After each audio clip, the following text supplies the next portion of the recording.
We have is Mayor Jack O'Reilly from Dearborn. He had served as president of the City Council, Dearborn City Council for 17 years and won election as mayor with, I think, 93% of the vote, and then he slipped in popularity and won with only 88% of the vote the next time around, but still respectable margins by any means. And he is going to discuss commuter rail and what it could potentially mean to his city and the region. And just so we're all, the Chicago to the Detroit and Pontiac line runs right through the city. Thank you very much. Well, I'm seeing how short a time you have. I'm going to try and keep it fairly tight so that we can do question and answer. So I think that what you want to know is much more important than what I want to tell you. And I just have to say, I mean, Dearborn has been part of a hub of transit for a long time. When Henry Ford was building the Bruce plant, 1917 to 1922, he negotiated railway cars, the trolley cars, into the plant. Because if he didn't do that at that time, he couldn't get his workers there. It was simply it was pragmatic. He had moved auto manufacturing a little away from where its center was in the Detroit Highland Park area, and so he needed to make sure his workers could get to work. And if you think about it, almost all the early workers in the auto industry in our region began by taking public transit to work. They were not driving automobiles. Most of them couldn't afford them. And so that leads us to why don't we have this? And it's a lot of why do we have the situation we have today?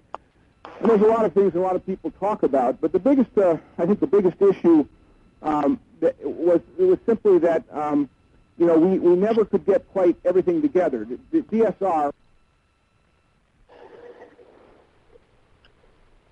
when I finished law school, my first job was working in Lansing. And so I was dealing with these issues as we actually, at the end of the Milliken administration, tried to force the two bus systems, our regional bus systems in Greater Detroit, forced them into merging. Interestingly enough, the legislature passed a bill that required the DDOT at the time, I think it was DSR still at the time, and SEMTA, which was the first evolution of the regional bus system.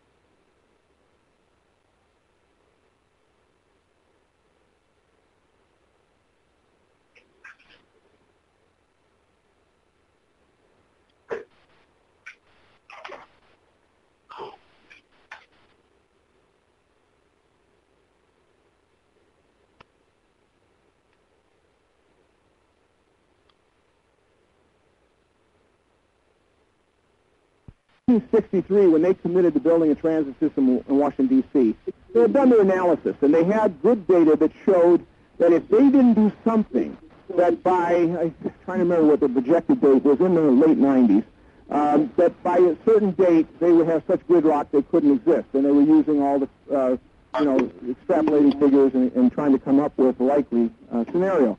Well, they missed the mark by a huge margin. The amount the reduction in traffic or the avoidance of gridlock didn't happen, but they exceeded the number of ridership. They just completely never anticipated how big Washington, D.C. would get. So where they missed the mark is they had no idea how many people would eventually move to Washington, D.C. If they hadn't built, because of the bridges and the river, if they hadn't built the subway, it would have been impossible. I mean, that was critical. And I think that's an indicator we have to look at is, we really need to look at what transit has done, how it's performed. I never believed that California, I mean, we're talking about Los Angeles, would put in transit before Detroit. I just couldn't, it was unimaginable because they're one of the only communities that's more spread out geographically than us. And they're doing it and it's working. So I'm dedicated to this, and my thing is I can give you figures about why it works. We know it does. if we look at where we're trying to start, and SEMCOG has done a great job. I mean, I actually have suggested they were the ones that should do the presentation, but it was decided, whatever. We wanted someone who's looking at the very local aspect of it. For us, it's tremendous. We've been hosting a train station for a whole time. I mean, Dearborn has always had a train station, and it's been a great vehicle for us. It's performed well.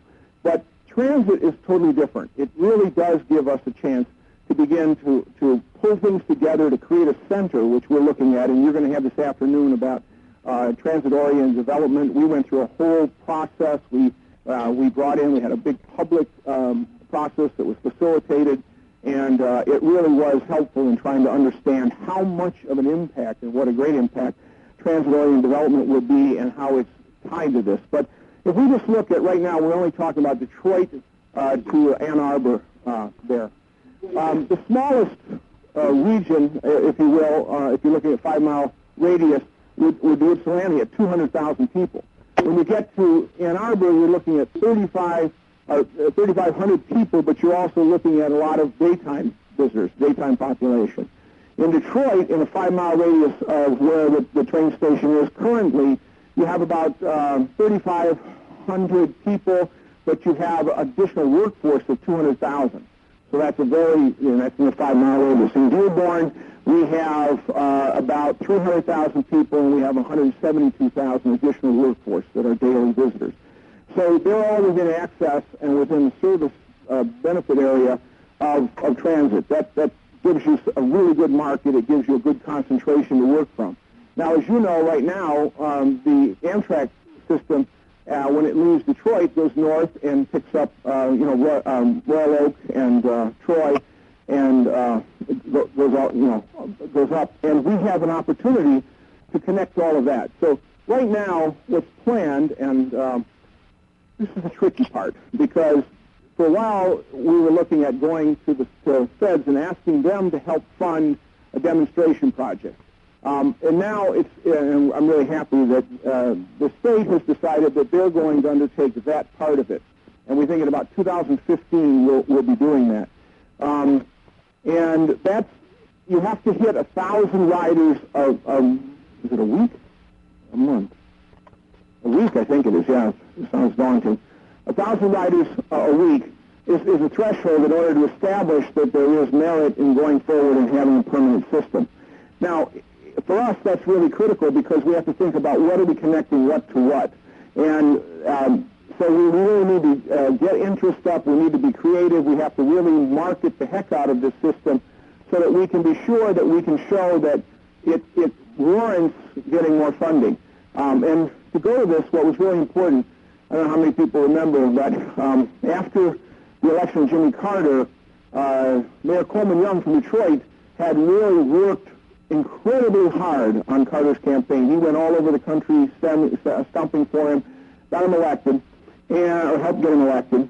And he asked for one thing from him. He wanted a surface rail on Woodward Avenue. That's what he asked for. He told Carter, that's what I want. And President Carter really tried to deliver it. But unfortunately, Uptrans just couldn't do it.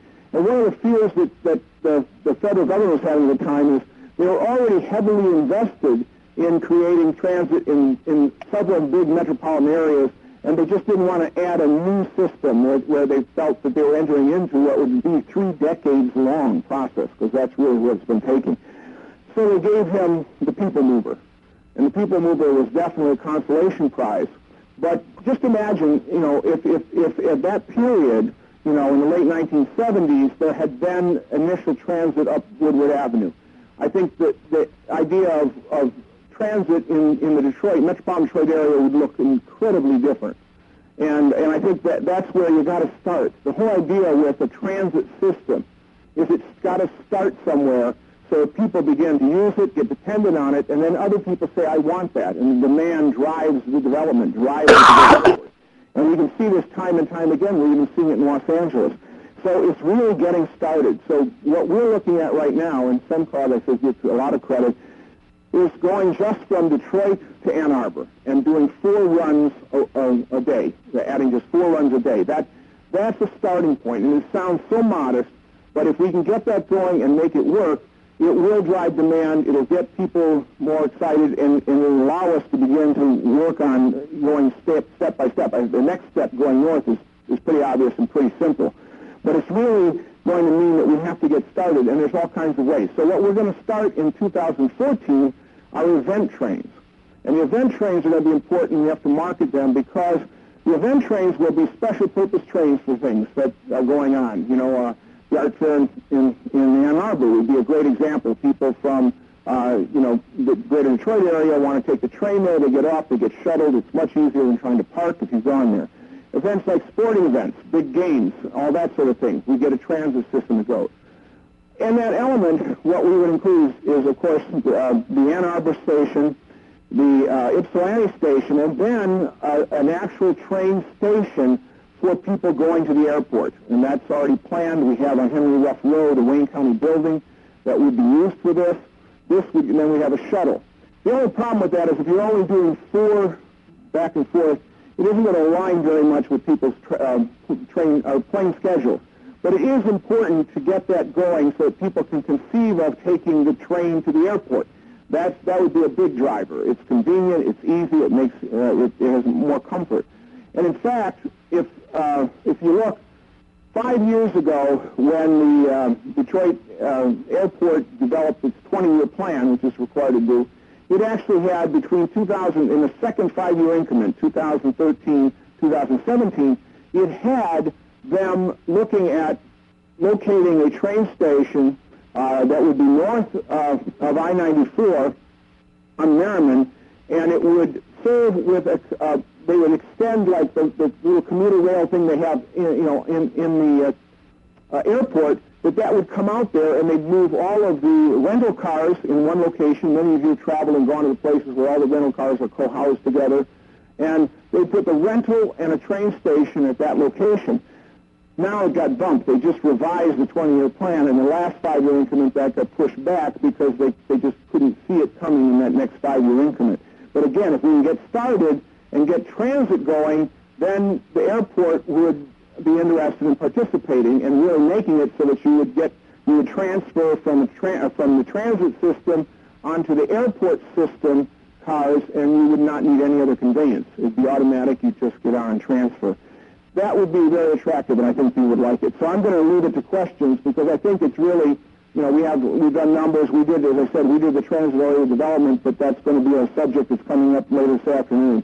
But transit, for me, the big message is you got to start somewhere. People have to see it. They have to touch it. The people have to understand it by knowing it's there, not conceptually, but in reality. And that's our obligation, our goal. And once we get it going, I'm convinced that it'll catch on as people see the value added. Time for a couple of questions. Okay, let's start right here. Yeah, I have just a very quick question, and that is with regard to that visual map there, what is the route that trains are now taking?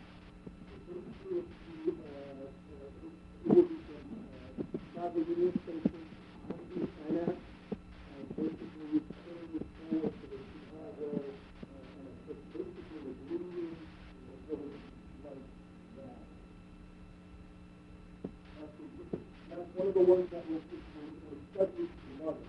It was one of the alternatives I was going to say. Other question on the topic of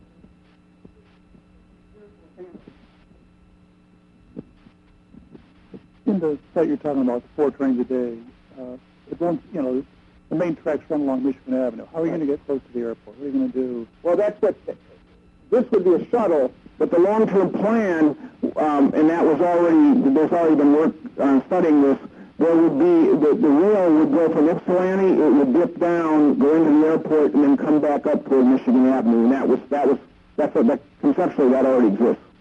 Yep. So it would reroute, but there's no station. It wouldn't change any of the stations. It would just reroute so it could pick up that. To clarify the information related to the cost of the commuters, the same corridor, the Amtrak corridor to the new center, right? So the additional cost of the commuter service, would be required to invest in that infrastructure. You understand what it's saying? Yes. Yeah. Well, So, just wondered what it's going to cost to provide the commuter service. Well, we already have the cars and trains for the commuter. There's some equipment from the Chicago system that has been bought already through the state. It's available. SEMCOG is the one who facilitated that, but that's already done. So we're ready to go with the cars and the trains. That's in place. And so it's the operating cost, and that's the problem. So the state is willing to work with us on some event trains, and we'll probably even try and find some additional resource money. And then it's got to be that operating cost, because until we know what kind of income we can generate, we have to project that there's going to be a subsidy initially.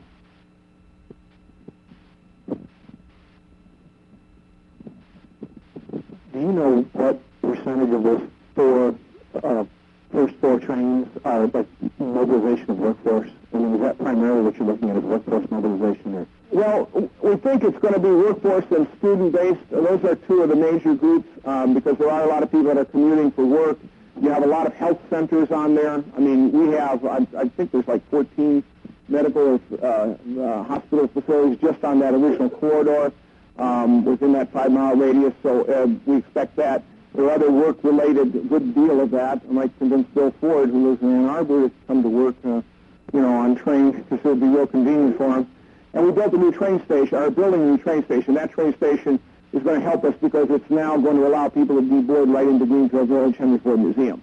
So it's going to be a convenient one-dayer. But the other thing that we are already planning is once we start high-speed rail, Dearborn is already putting together a package to market to Chicago area people a very inexpensive getaway weekend coming to our community. And we can beat the price points in Chicago for a getaway weekend by our hotel prices, restaurants, all of that are cheaper. We have the Henry Ford. We're 8 to 10 minutes from downtown attractions. So we're going to really do a heavy marketing campaign once we get the high-speed rail in place. We have a question from our online audience.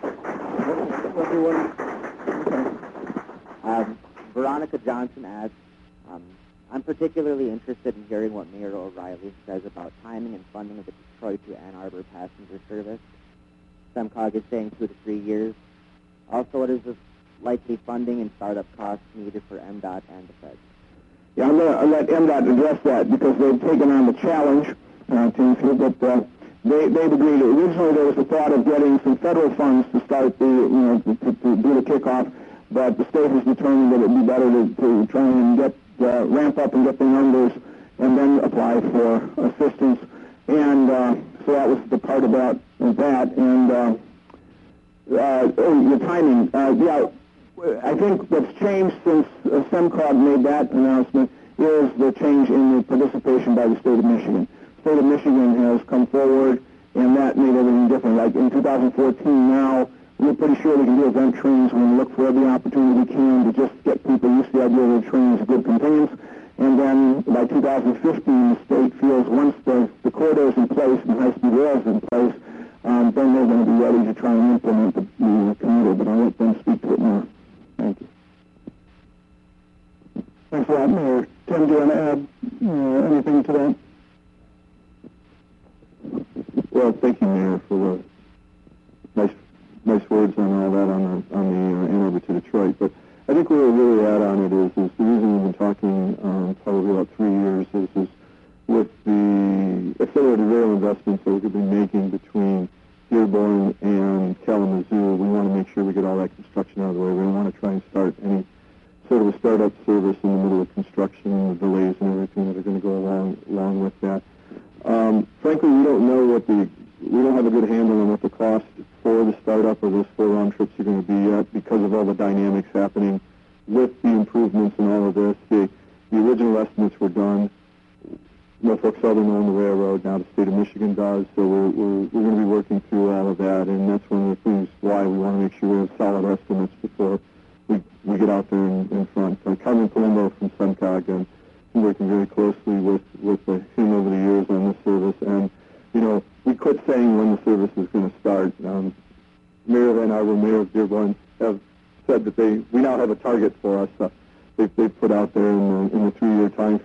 But it's a big undertaking. There's a lot of moving parts and pieces on all of this, and I think we understand what they are now. It's just a matter of getting it done. Thanks a lot, Tim. For those of you who don't know this guy, Tim Hoeffner from Department of Transportation.